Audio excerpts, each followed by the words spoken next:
स्वागत है आपका देवभूमि समाचार में। मैं हूं आपके साथ जूही सिंह और बात करते हैं खबरों की। पेरिस ओलंपिक 2024 की कुश्ती प्रतिस्पर्धा में शानदार प्रदर्शन करते हुए कांस्य पदक जीतने पर अमन सहरावत को मुख्यमंत्री पुष्कर सिंह धामी ने हार्दिक बधाई और शुभकामनाएं दी।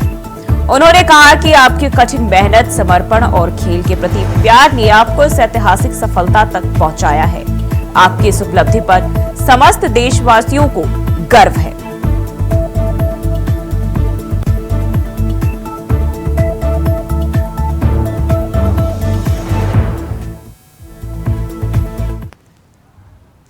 और बढ़ते हैं आगे। उत्तराखंड के मुख्यमंत्री पुष्कर सिंह धामी और गढ़वाल सांसद अनिल बलूनी की दिल्ली उत्तराखंड सदन में मुलाकात हुई।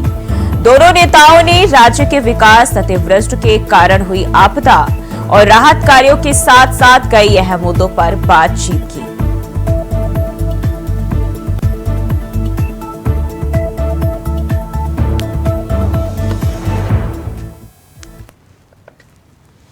और बढ़ते आगे। पर्वतीय लोक विकास समिति द्वारा आयोजित समारोह उत्तराखंड के राज्यसभा सांसद और लोकसभा सांसद हुए शामिल। तो पर्वतीय लोक विकास समिति द्वारा समारोह का आयोजन किया गया, जहां उत्तराखंड के राज्यसभा सांसद, लोकसभा सांसद शामिल हुए। उत्तराखंड और हिमाचल के लोग कार्यक्रम में पहुंचे। शामिल हुए भाजपा के राष्ट्रीय महासचिव दुष्यंत कुमार गौतम भी मौजूद रहे। तो ये जानकारी सामने आ रही है। बांसुरी स्वराज भी समारोह में शामिल हुई। तो ये जानकारी सामने आ रही। उत्तराखंड और हिमाचल के लोग कार्यक्रम में शामिल हुए। बांसुरी स्वराज भी शामिल हुई और पर्वतीय लोक विकास समिति द्वारा कार्यक्रम का आयोजन किया गया। तो लोक समिति ने कार्यक्रम किया है। यही हमारी संस्कार और संस्कृति होती है, जिसके बहाने हम जुड़ते हैं, मिलते हैं। आने वाली जनरेशन को भी बता पाते हैं कि हम किसके सहारे से हम चल रहे हैं, कैसे हमने अपनी संस्कृति संस्कारों को बढ़ाने से उत्तराखंड को पर्यावरण किया है और उत्तराखंड को बचाने का भी लगातार संस्कृति के द्वारा खान पान हर चीज को हम आगे बढ़ाने का काम करते हैं। कल्चर प्रोग्राम भी आपने यहाँ पर देखा होगा। ये सभी लोग देश को बचाने के लिए देश के एक प्रहरी की तरह काम करते हैं और उसमें आपने देखा होगा इन्हीं लोगों ने दिल्ली की 7 सीटें और उत्तराखंड की 5 सीट जिताने का काम भी किया। सभी लोगों ने आज हमारे जो 5 नवनिर्वाचित सांसद राज्यसभा के 3 सांसदों का बहुत अभिनंदन किया है। मैं बहुत धन्यवाद देता हूँ। उत्तराखंड के प्रति जो उनका प्यार, आशीर्वाद लगातार बना रहे हैं। लगातार अपने गाँव में जाकर के अपने उत्तराखंड के साथ साथ दिल्ली में अपना योगदान देते हैं। ऐसे सभी समाज को जोड़ने का माध्यम होता है। अपने संस्कृति उससे जुड़े हुए कार्यक्रम और तमाम तरह के कार्यक्रम यहाँ पर करते हैं। साथ ही उत्तराखंड के डेवलपमेंट के लिए विशेष रूप से जो पर्वतीय क्षेत्र है उसके विकास के लिए यहाँ पर तमाम विद्वान लोग इकट्ठे होते हैं, अपनी बातचीत करते हैं और अपना जो भी उनका निचोड़ निकलता है, निष्कर्ष निकलता है, हम लोग उससे करते हैं। विकास को भी मेरे उत्तराखंड के लोगों को बड़ा योगदान है और इस समिति ने आज अपने राज्य के 8 सांसदों का सम्मान किया है। उसके पीछे का भाव उत्तराखंड के राज्य के संवर्धन विकास के लिए और मैं बधाई देता हूँ समिति को कि आज उन्होंने अपने राज्य के सांसद इस क्षेत्र के भी जो लोकप्रिय सांसद हैं आसुनी उनका यहाँ पर आगमन हुआ। तो मैं कह सकता हूँ कि आखिरकार उत्तराखंड तो वैसे जिस राज्य में जहाँ भी रहता है उस क्षेत्र के विकास में बहुत बड़ा योगदान रहता है और जहाँ हमने अपने राज्य के विकास में योगदान की अपेक्षा किया, मुझे पूरा विश्वास है कि दिल्ली के विकास में भी और उत्तराखंड के विकास में बहुत बड़ा हमारे 8 के 8 5 राज्यसभा और 5 लोकसभा के और 3 राज्यसभा के सारी जनता की सेवा के लिए लगे हुए हैं। आपको कहीं कोई दिक्कत हो, कहीं कोई परेशानी हो, हम लोग सब साथ हैं, आपके साथ हैं। हम लोग से विचार आया कि हमें सबको साथ दिखना चाहिए, क्योंकि पार्टी के अंदर की बात थी, अब ये जनता के सामने भी आनी चाहिए कि हम सब साथ साथ हैं और जनता को एक विश्वास बनना चाहिए। और अभी त्रिवेंद्र रावत जी ने आपके सामने ही बोला, बड़े अच्छे तरीके से बोला, इजराइल इसलिए बचा हुआ है कि हम एकजुट हैं। आप भी इसीलिए रहेंगे आगे, आप एकजुट। हमें कहीं ना कहीं दिखलाना पड़ेगा उत्तराखंड एकजुट है और जब उसके सांसद एकजुट है तो धीरे धीरे मैसेज पूरी क्षेत्र में, पूरी जगह पे, पूरी अलग अलग संस्थाओं में अलग अलग लेवल पे जाएगा और एक हमारे जो है सम्मान भी मिलेगा और साथ साथ हमें उत्तराखंड के विकास में योगदान भी। और वहीं उत्तराखंड विधानसभा का मानसून सत्र 21 अगस्त से गैरसैंण में आयोजित होने जा रहा है। विधानसभा के मानसून सत्र को लेकर पुलिस की तैयारी भी पूरी हो गई है। गढ़वाल आईजी करण सिंह नागन्याल ने बताया कि 20 अगस्त को विधानसभा भवन में पुलिस की ब्रीफिंग की जाएगी। ट्रैफिक और लॉ ऑर्डर के हिसाब से पुलिस की ड्यूटी तैनात की जा रही है। विधानसभा क्षेत्र में परिचय पत्र के हिसाब से ही लोग प्रवेश कर पाएंगे। ट्रैफिक को लेकर अतिरिक्त इंतजाम भी किए गए। चमोली सीओ और इंस्पेक्टर गैरसैंण और भराड़ीसैंण सारे अधिकारी वहाँ बैठे हुए, उन्होंने अपनी कितने पुलिस बल की आवश्यकता हो, इसकी मांग भेज दी, कितने वाहनों की आवश्यकता हो, इन सब सारी डिमांड वहाँ पे भेज दी है। हमने उस हिसाब से स्वीकृत कर दिया है कि जितने पुलिस बल बीएसी इत्यादि की आवश्यकता है हम उनको अलॉट कर दे रहे हैं। और बाकी जहाँ जहाँ बैरियर इत्यादि यातायात को व्यवस्थित करने के लिए ड्यूटियाँ हैं, अनावश्यक भीड़ का दबाव विधानसभा में न पड़े उसके लिए ड्यूटियाँ हैं, वो सारी। और बढ़ते हैं आगे। पिछले लंबे समय के बाद आज जिलाधिकारी की अध्यक्षता में नगर निगम बोर्ड की बैठक का आयोजन किया गया।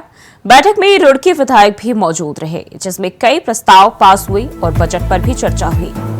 जिलाधिकारी ने कहा कि बोर्ड की अनुमानित इनकम 89 करोड़ रुपए है और उनमें से 70 करोड़ खर्च करने हैं, जिसमें से वेतन, स्वास्थ्य, लाइट सहित कई विकास कार्य होंगे। वहीं उन्होंने बताया कि निगम के 40 वार्डों में 50-50 लाख के विकास कार्य होंगे, जो कि बोर्ड बैठक में सर्वसहमति से पास हुए। वहीं सभी पार्षदों ने अपनी अपनी वार्डों की समस्याएं भी बताई।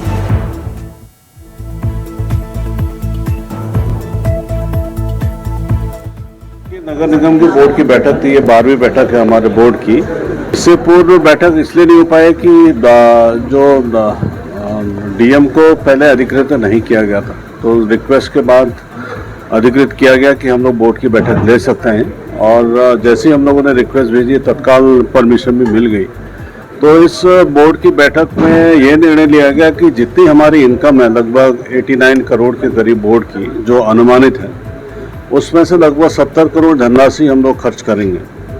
इस 70 करोड़ की धनराशि में लगभग 33 करोड़ की धनराशि हमारे आपके वेतन में खर्च होती है और 6.5 करोड़ के करीब धनराशि हमारे स्वास्थ्य सेवाओं के लिए है और पथ और उसकी लाइटिंग की व्यवस्था के लिए लगभग 2.25 करोड़ रुपए हम इसमें खर्च करेंगे। और सर्वसम्मति से जितने भी मेंबर्स हैं, जितने लगभग 40 मेंबर्स हमारे नगर निगम क्षेत्र में हैं, तो हर वार्ड के अनुसार हम लोग इसमें विकास का कार्य कराएंगे। क्योंकि काफ़ी समय से बोर्ड निधि में ये निर्णय नहीं हो पाया था, तो हम ये चाहते हैं कि बराबर धनराशि सब में बटे और बोर्ड में जो सर्वसम्मति से निर्णय लिया गया उसके अनुसार लगभग 50-50 लाख रुपए की धनराशि का कार्य हर वार्ड में कराएंगे। तो ये लगभग 20 करोड़ रुपए की धनराशि ऐसी हमारी हो जाती है, जिससे हम डेवलपमेंट के कार्य कराएंगे। और उत्तराखंड में लगातार मौसम की मार देखने को मिल रही है। राज्य में आज देहरादून, टिहरी और बागेश्वर जनपद में भारी से भारी बारिश देखने को मिल सकती है।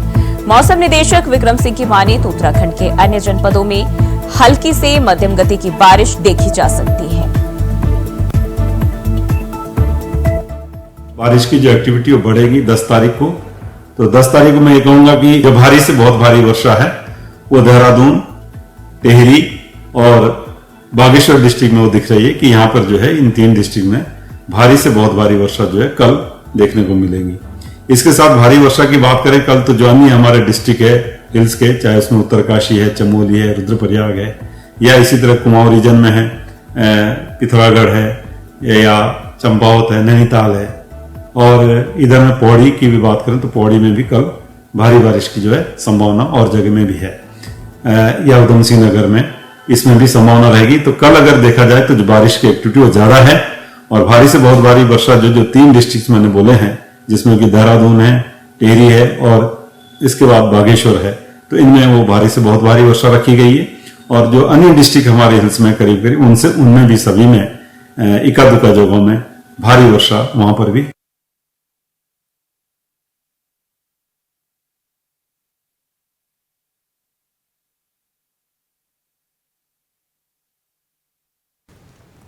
और इसी खबर पर ज्यादा जानकारी के साथ देहरादून से हमारे संवाददाता अभय कैंतुरा हमारे साथ जुड़ गए। अभय, लगातार जो बारिश है उसका कहर लोगों के ऊपर देखने को मिल रहा है, लगातार बारिश के कहर से लोग मर रहे हैं। अभी अगर हम बात करें, क्या कुछ दिशा निर्देश दिए गए हैं, साथ ही साथ किन किन क्षेत्रों के लिए बारिश का अलर्ट जारी किया गया है? देखिए, पूरे प्रदेश के लिए वैसे तो येलो अलर्ट मौसम विभाग की तरफ से बारिश का जारी किया गया, लेकिन देहरादून, टिहरी और बागेश्वर 3 जनपदों के लिए इस समय ऑरेंज अलर्ट मौसम विभाग की तरफ से जारी हुआ है। यानी भारी से अत्यधिक भारी बारिश की संभावना इन क्षेत्रों के लिए यहाँ पर आज के 24 घंटे के भीतर यहाँ पर दिखाई गई है। मौसम विभाग ने पूर्वानुमान दिया है और जिला प्रशासन को एहतियात बरतने के लिए यहाँ पर साफ तौर पर कहा गया है। पूरे प्रदेश भर में पिछले कई दिनों से लगातार जो बारिश यहाँ पर हो रही है वो आगामी 2 से 3 दिन तक इसी प्रकार से यहाँ पर हल्की से मध्यम गति की बारिश और देखने को मिल सकती है। लेकिन अगले 24 घंटे के लिए देहरादून, टिहरी और बागेश्वर जनपद के जो जिला प्रशासन है उनको ज्यादा एहतियात बरतने की सलाह मौसम विभाग की तरफ से यहाँ पर दी गई है, क्योंकि जिस प्रकार से भारी बारिश यहाँ पर हो रही है तो ऐसे में सीधे तौर पर जो पहाड़ी क्षेत्र है जहाँ पर भूस्खलन और भूधसल घटनाएं ज्यादा हो सकती है, उन क्षेत्रों में लोगों को न जाने की सलाह वहाँ पर दी जा रही है। नदी नालों के किनारे जो लोग रहते हैं वो इस भारी बारिश के चलते नदियों के जलस्तर बढ़ने से असुरक्षित वहाँ पर हो सकते हैं, इसलिए लोगों को पहले से ही सुरक्षित स्थानों पर जाने के लिए कहा जा रहा है। तो कोशिश प्रशासन की यही है कि बारिश के इस मौसम में किसी भी प्रकार से कोई जनहानि या जान माल का नुकसान यहाँ पर ना हो, इसलिए लोगों को ज्यादा सावधानी बरतने के लिए कहा जा रहा है। पहाड़ी क्षेत्रों में जहाँ पर आवागमन ज्यादा किया जाता है वहाँ पर भी भारी बारिश के दौरान हमारे साथ विक्रम सिंह भी मौसम निदेशक हमारे साथ जुड़े हुए हैं देहरादून से। बहुत बहुत स्वागत है सर आपका। सबसे पहले मैं ये जानना चाहूंगी, जिस तरीके से प्रदेश में लगातार बारिश का कहर देखा जा रहा है, क्या अलर्ट जारी किया गया है विभाग की ओर से और किस तरह से लोगों को हिदायत बरतने को कहा गया है?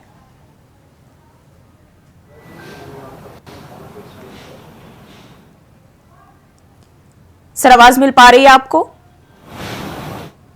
ये आपको हेलो, आवाज मिल पा रही है आपको? जी जी जी जी, जिस तरीके से देखें हम प्रदेश में बारिश का कहर लगातार जारी है, लोगों को क्या हिदायतें दी गई है, साथ ही साथ किन किन जगहों के लिए अलर्ट जारी किया गया है? बिल्कुल, हमारे जो आज अगर भारी से बहुत भारी बारिश की बात करें तो उसमें देहरादून, टेहरी और बागेश्वर डिस्ट्रिक्ट को रखा गया है, और बाकी जो डिस्ट्रिक्ट है हिल्स के उसमें भी एका दुका जगहों में जो भारी वर्षा वो मिलेंगी और डिस्ट्रिक्ट में भी। तो आज 24 आवर्स तो एक्टिविटी ज्यादा है, एक्टिव मानसून रहना चाहिए आज जो है, और उसमें लोगों को बोला गया है कि जो आवागमन है अवॉइड करने की कोशिश करें, या फिर ये कि बहुत जरूरी तो बहुत धैर्य के साथ जो है आवागमन करें। और जो नदी नालों के आसपास रहते हैं या लैंडस्लाइड जोन जो हमारे वनरेबल है जी, तो वहाँ पे बहुत सावधानी रखनी है। वहाँ जो लोग रहते हैं उनको बिल्कुल अलर्ट किया गया है कि वो उस तरह से रहेंगे। और कल भी जो एक्टिविटी थोड़ी कम तो होगी, पर ये कि हैवी रेन आप हिल्स में कल भी कर सकते हैं कि वो मिलेंगी। सर, जिस तरीके से हम देखिए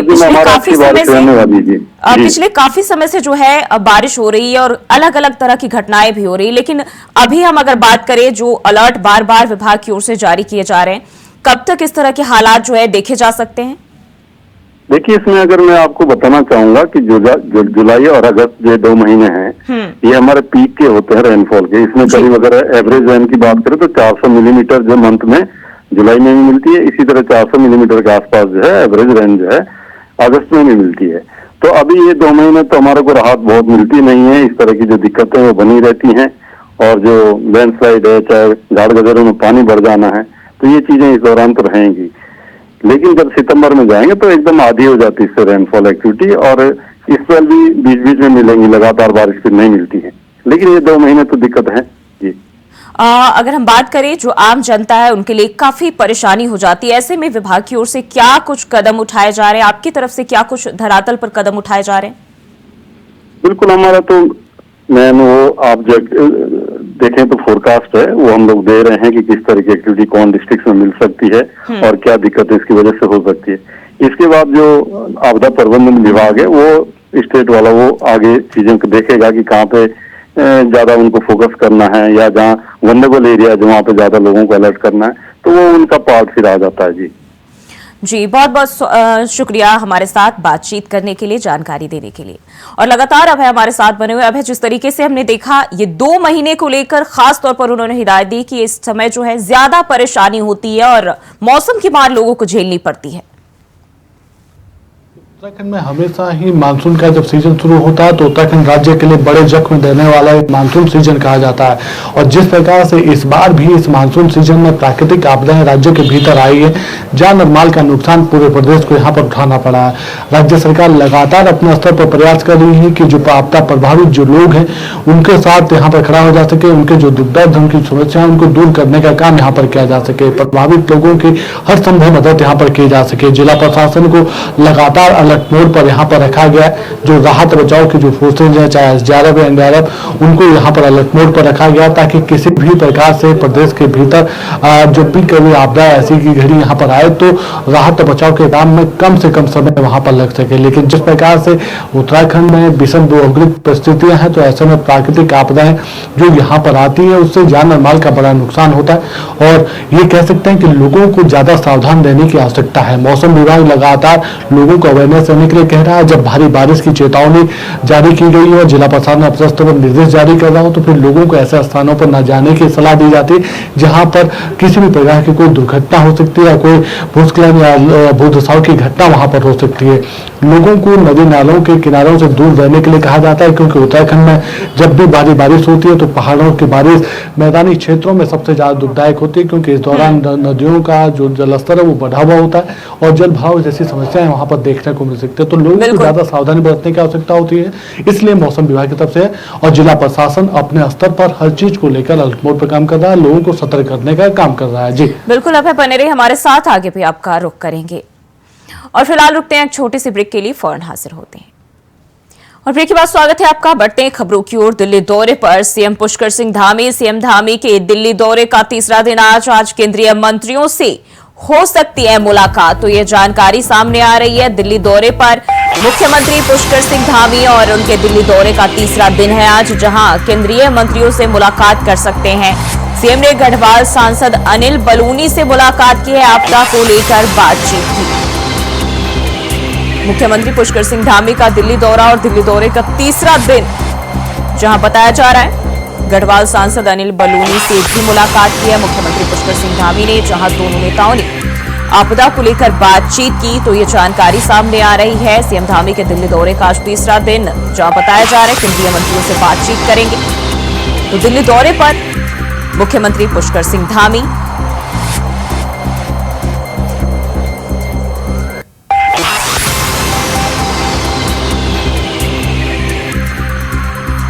दिल्ली दौरे पर मुख्यमंत्री पुष्कर सिंह धामी और आज केंद्रीय मंत्रियों से बातचीत कर सकते हैं, मुलाकात कर सकते हैं और उनके दिल्ली दौरे का ये तीसरा दिन है, तो ये जानकारी सामने आ रही है। और गढ़वाल सांसद अनिल बलूनी से भी मुलाकात की है मुख्यमंत्री ने, जहां राज्य में होने वाले आपदा को लेकर बातचीत की गई।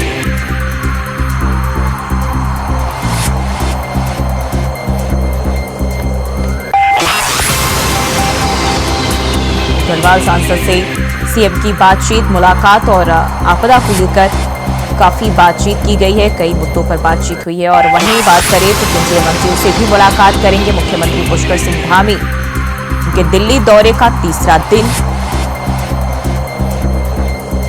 जहां बताया जा रहा है केंद्रीय मंत्रियों से मुलाकात कर सकते हैं। साथ ही साथ गढ़वाल सांसद अनिल बलूनी से मुख्यमंत्री ने मुलाकात की है दिल्ली में, आपदा को लेकर दोनों के बीच बातचीत हुई है।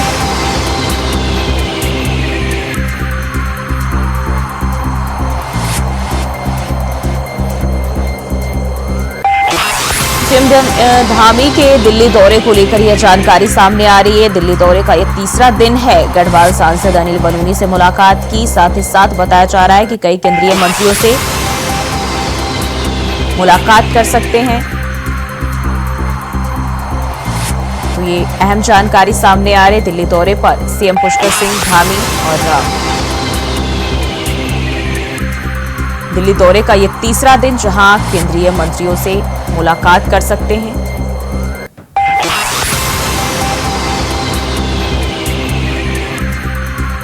और एक बार फिर से अभय कैंथुरा का रुख कर लेते हैं। अभय, मुख्यमंत्री पुष्कर सिंह धामी जो है दिल्ली दौरे पर है, साथ ही साथ बताया जा रहा है आज तीसरे दिन केंद्रीय मंत्रियों से मुलाकात कर सकते हैं। मुलाकात के क्या मायने, क्या कुछ जानकारी आ रही सामने?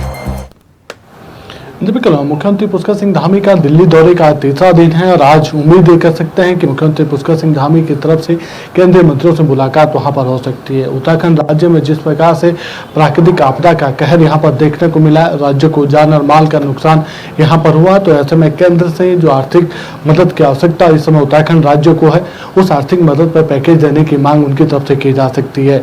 कोशिश यही है कि लगातार केंद्रीय मंत्रियों से जो समय मांगा गया उनसे बातचीत यहाँ पर हो सके। जिस प्रकार से राज्य हित के विषय हैं, उन विषयों को आगे बढ़ाने का काम मुख्यमंत्री पुष्कर सिंह धामी की तरफ से आज यहाँ पर किया जा रहा है। ये कहा जा सकता है कि जब भी मुख्यमंत्री पुष्कर सिंह धामी को समय मिलता है तो दिल्ली में वो पार्टी के जो अपने वरिष्ठ नेता हैं, उत्तराखंड के जो सांसद हैं, उनसे मिलने का काम भी वहाँ पर कर रहे हैं, ताकि केंद्र सरकार में अच्छे से उत्तराखंड राज्य की पहल वहाँ पर हो सके। राज्य के जुड़े हुए जो महत्वपूर्ण विषय हैं उनको उठाने का काम इस समय वहाँ पर किया जा सके, क्योंकि सदन वहाँ पर चल रहा है। ऐसे में ये कह सकते हैं कि राज्यसभा के भीतर भी और भीतर भी उत्तराखंड राज्य के जो विषय हैं, उन ज्वलंत विषयों को उठाने का काम वहाँ पर किया जा सके, ताकि केंद्र सरकार का ध्यान उत्तराखंड की ओर आकर्षित किया जा सके। उत्तराखंड राज्य में जो विकास की जो परियोजनाएं, उन परियोजनाओं पर मजबूती के साथ पैरवी वहाँ पर हो सके, ताकि विकास की योजनाओं को आगे बढ़ाने में सहायता मिल सके और उत्तराखंड राज्य विकास के पथ पर अग्रसर हो सके। लगातार मुख्यमंत्री पुष्कर सिंह धामी अपने दिल्ली दौरे के दौरान इन्हीं सब चीजों को आगे बढ़ाने का काम करता है और आज भी ये कह सकते हैं कि केंद्रीय मंत्रियों से मुलाकात का समय यहाँ पर मांगा गया है। जैसे ही समय मिलता है तो फिर मुख्यमंत्री पुष्कर सिंह धामी केंद्रीय मंत्रियों से मुलाकात करेंगे। राज्य से जुड़े हुए जो विषय, उन विषयों पर बातचीत होगी। जी, जिस तरीके से हम देखें, पहले भी जब भी वक्त मिला है वो दिल्ली दौरे पर है और कहीं ना कहीं राज्य के लिए कुछ विकास के लिए ही लेकर वापस लौटे हैं। इस बार क्या संभावना जताई जा रही है? आपदा को लेकर क्या जताया जा रहा है? जी बिल्कुल, ये कहा जा सकता है कि जो आपदा उत्तराखंड राज्य में इस समय आई है, उस पर एक विशेष पैकेज की मांग राज्य सरकार की तरफ से की जा रही है। मुख्यमंत्री पुष्कर सिंह धामी जब दिल्ली के लिए रवाना हुए थे तो उन्होंने मुख्य सचिव को निर्देश दिए थे और मुख्य सचिव के द्वारा सभी विभागों से आपदा में जो नुकसान हुआ, उस नुकसान का आकलन करने के लिए कहा गया था, ताकि एक रीजन और जो पैकेज की मांग है मुख्यमंत्री की तरफ से वहाँ पर केंद्र सरकार के सामने रखी जा सके, ताकि उत्तराखंड राज्य को आपदा में एक विशेष पैकेज यहाँ पर दिया जा सके और उत्तराखंड राज्य के जो दुख है, इस समय कह सकता है कि जो जान और माल का जो नुकसान है उसकी भरपाई यहाँ पर की जा सके। तो ये कह सकते हैं कि लगातार कोशिश यही है और उम्मीद ये की जा सकती है कि इस बार जब मुख्यमंत्री पुष्कर सिंह धामी दिल्ली गए तो राज्य से जुड़े विषयों पर तो बातचीत होगी, साथ ही आपदा के मद पर भी एक पैकेज देने की मांग वहां पर की जाएगी, जिस पर संभावना यही है कि मुख्यमंत्री को जरूर आश्वासन वहां पर मिलेगा। राज्य के लिए जल्द ही आपदा का एक बड़ा पैकेज यहाँ पर दिया जा सकता है। जी अभय, बहुत बहुत शुक्रिया जानकारी साझा करने के लिए। और देवभूमि समाचार में फिलहाल के लिए बस इतना ही। खबरों के लिए बने रहिए इंडिया वॉइस के साथ।